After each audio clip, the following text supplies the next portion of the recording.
See,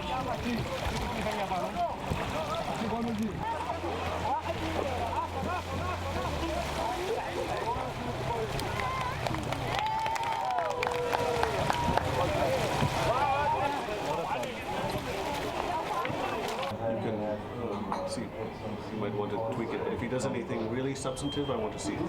Why are we making Syrians who are fleeing conflict, barrel bombs, beheadings, who we give status to throughout Europe?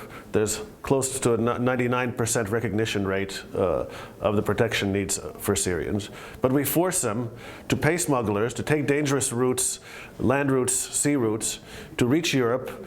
We transfer them back and forth between countries, hold them in detention, and then eventually we give them all refugee status anyway. Why make them go through this suffering? Why create this chaotic, inefficient policy? Why not have resettlement directly from in and around the areas of conflict? It would be a much more humane solution to me. And I think, I hope that we get to that point, but I think that right now nobody's even considering it, given the urgent needs to deal with the chaotic influx of people.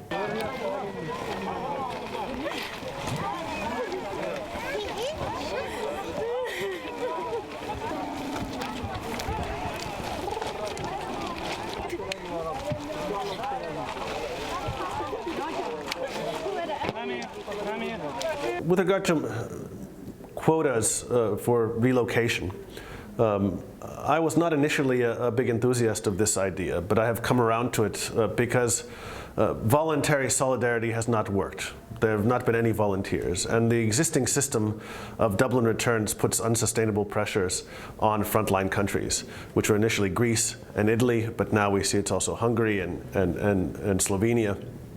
So that system is bankrupt, and it puts these countries in an unsustainable position. So we need to change the system. Voluntary measures, voluntary solidarity has not worked, so we need rules-based solidarity.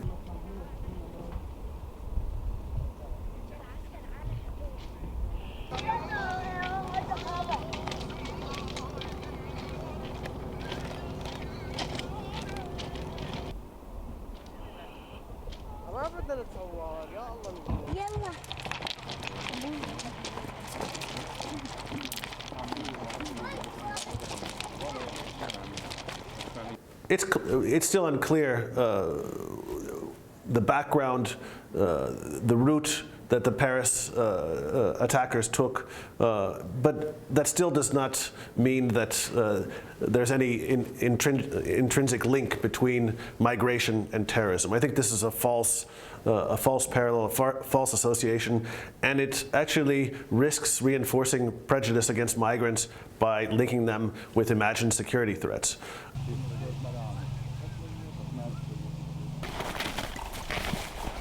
Benim. Ne oldu?